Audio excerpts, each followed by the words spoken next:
Welcome back. All right, so the next song we're going to look at here for recording is called The Long Way. There's a few elements in here we're going to have a look at as far as recording goes because they're sort of a bit, unusual, and so it'll be cool to have a look at them. So let's check it out. This song is it's got a few tracks on it. I believe there's some 80 tracks or whatever on it, plus the effects and all that. There's some compression tracks in there. Compression, very important. We always talk about that. Super important because this song, it's got. Let's have a listen to the drums quick, just so we can see that. Okay, if we removed.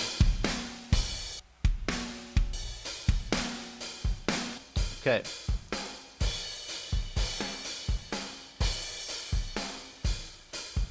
I'll better do it like that. Okay.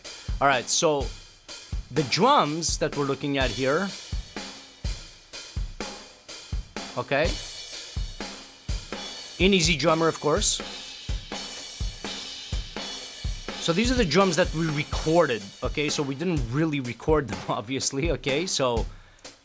But the thing to remember is that these drums, although they come stock and they sound pretty good, in the context of a mix, if you just leave them the way that they are, they're going to get lost. Okay, they're going to get lost completely. They're not going to stand out in the mix. You can manipulate the drums in here, which is a beautiful thing about Easy Drummer. And I think other drum software, some of them anyway, have this ability. You can hear that kick, right? You can solo each one. Okay. That's the overheads, ambience track, and of course with all of these you can move around the volume, how much or how little of it you want. There's even some reverb. Okay, so that's basically the room sound. So, when we're looking at a situation like this, okay, we want to beef up these drums because if we leave them that way, run solo everything, our drums are gone. Of course, okay, obviously you can say that this is a volume issue, but even if we raise the volume, which I'll do right now, okay, so these are our main drums, okay, it's at 0 dB right now.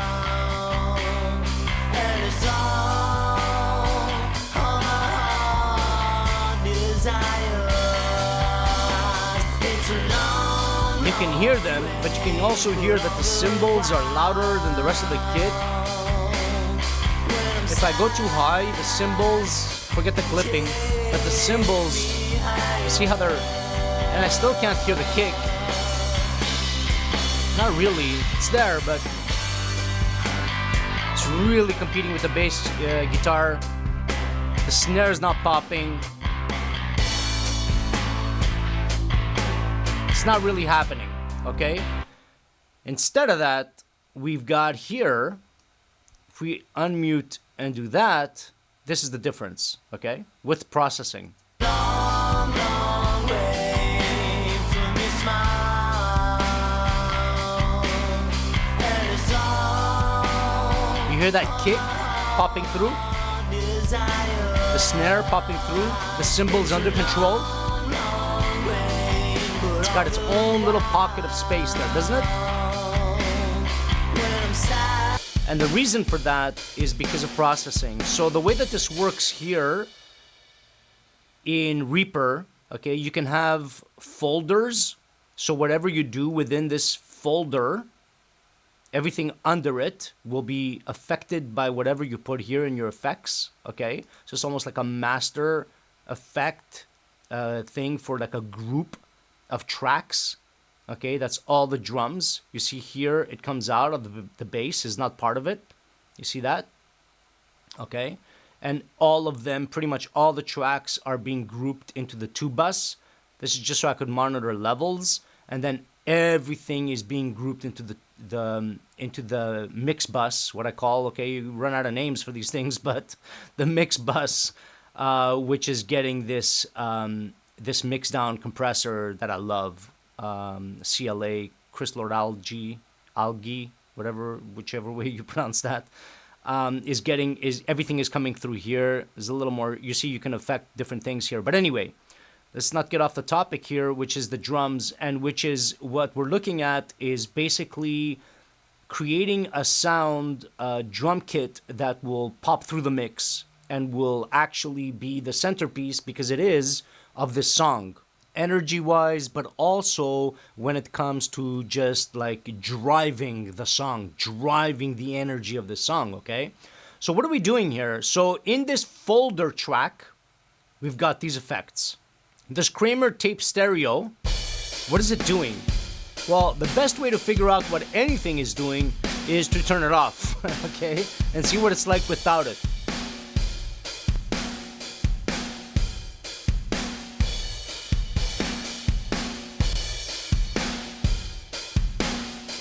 Do you hear how the cymbals are sort of gelling better and closer with the kit?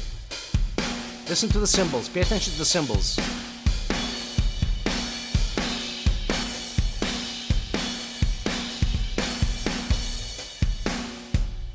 Okay, let's focus on the hi-hat. Turn it on.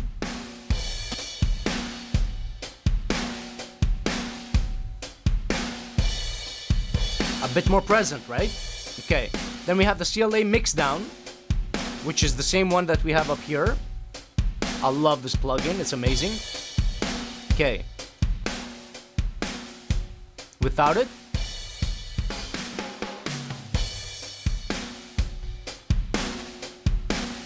See what it does? Pretty amazing, right? Okay. So that's what we got going on in the folder, which is the group folder for all the drums. Okay? Now, besides that, each track, has its own thing. This here is obviously just the drums. It's just the plugin is on that track, the drums main, okay? So that's just the plugin. Now here, what I've done, as you can see here, okay, we've got the kick. So here we got the whole kit, everything, okay, as you can see here. It's all of it. Everything is in here, okay? The kick, the snare, the hi-hats, the cymbals, everything is on the main, drums main. But then, on this track here, I've only got the kick. So if we solo this one, just the kick. And this one is just the snare.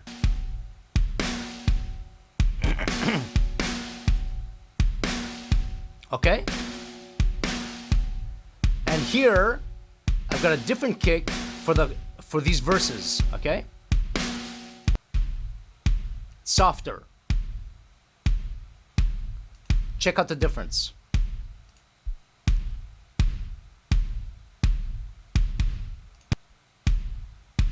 It's a little softer, a little lighter, a little less volume in there. See, minus 9 dB, minus 8 dB. Just because I want a little more energy in the chorus, a little more oomph, a little more power. Okay, I want to make a statement in the chorus. That's the only reason. But there's the kick there, okay? And what are we doing to the kick? Let's have a look. So of course we have the actual plugin. You always have to have it in every track that you're gonna have the drums on. You gotta have the plugin in there. But then we got a little bit of EQ, okay? Okay, what is it doing? Interesting, okay? So that's the original kick, what it sounds like. Surprised? Okay, so that's what it actually sounds like. Add the EQ. And then add this Eddie Kramer plugin.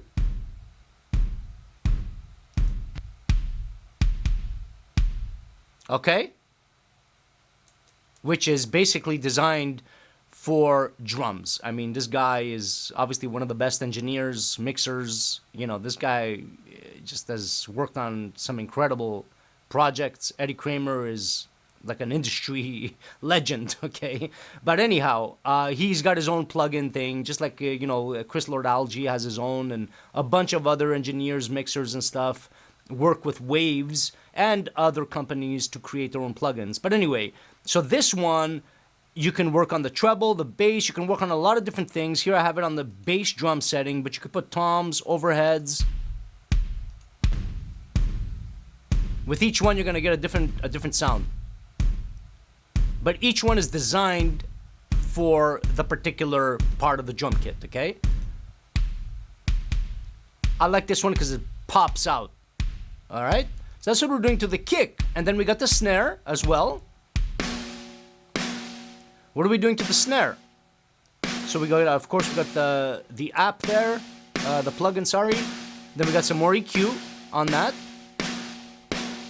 Let's just get rid of everything. What does it sound like originally? So that's our original snare. I'm going to add some EQ. Not a lot, just a little on the high end. Again with the Kramer. And you see the setting is on the snare. And I've adjusted a few things. Not sure what I've done here. I don't remember, but it doesn't matter. You can see here. Okay. And then we've got one of these plugins. This is Jack Joseph Puig. Another incredible engineer. I think he did Nirvana or something. I'm not sure, but he worked with Nirvana. But you see this one here is just an EQ. The Pultec. It's designed on. It's designed to emulate the Pultec EQs, which are like, just industry standard. Used to be anyway. I mean, they're really hard to get now. I don't think they make them anymore. They're super old, but incredible EQs. And that's that for the snare, okay? So we got the main two parts of our kit, which is the kick of any drum kit anyway, is the kick and the snare. That's the real, that's the driving force right there. And then we also have a kick and snare for the chorus, and that's pretty much all I've done as additional for this drum kit. Sometimes I'll put the toms in there. If I don't feel they're popping out enough, I'll create a separate track for the toms, process them separately, and also for the hi-hat and the cymbals. I didn't feel it was necessary for this song. Sometimes I do, sometimes I don't. It all depends, okay? But that's basically what we're looking at here for the drums. For each individual, for the kit and for the two individual elements of that kit here, the kick and the snare. And then in that, as you can see here, these are all like trial things that I tried out, and compression and stuff that I had tried out as well. Parallel drums, I tried this out. Okay, a little bit of parallel compression there. You could hear that. It's heavily squashed. It's just the VST stock one. It's crushing it, okay? But I didn't feel it was necessary. Here's with it, and here's without it. Slight difference, but I just felt like it squashed it a little bit too much. And then I had on the snare as well. More squashing on the snare, CLA2A. Based after the LA2A, Universal Audio, an amazing compressor. Okay, but again, I didn't feel it was necessary for the song. So you can try out a lot of different things. As you can see, there's a lot of muted tracks here. Okay, because I try out different things, especially when it comes to compression and it comes to effects. Okay, you want to give things a try, give it a shot, see what it sounds like, and then play it in different areas, right? In different spaces. So obviously I have my studio here, I have my studio monitors, but I've got headphones, I've got a car, I've got a stereo system in the house, even my entertainment system, basically my TV and my DVD, I'll plug it in there as well. I'll plug it USB, boom, and listen to it in those speakers as well. I want to hear it in every environment. Listen to it in the little AirPods, on my phone. Listen to it everywhere. So this way you get a really good idea of what your mix is sounding like, what the recording choices you made are sounding like. Very, very important. Okay, so, we'll leave it at that. I think that pretty much covers the recording process. Well, recording, right? We're talking about virtual drums, but still, nevertheless, you have to make recording decisions. Even though it's a virtual instrument, it doesn't matter. Obviously, it crosses over to mixing. So, for me, the recording and the mixing, these two parts of production are very closely tied together, because the choices you're going to make in recording have to take into account what you want to have happen at in the mixing stage, because you obviously you'll have a vision for the song. What do you want it to sound like? So the mixing and the recording is very closely tied together. The choices you make in recording will affect mixing, and the other way around. Okay, so for me, the two oftentimes become one, especially when you're doing it all.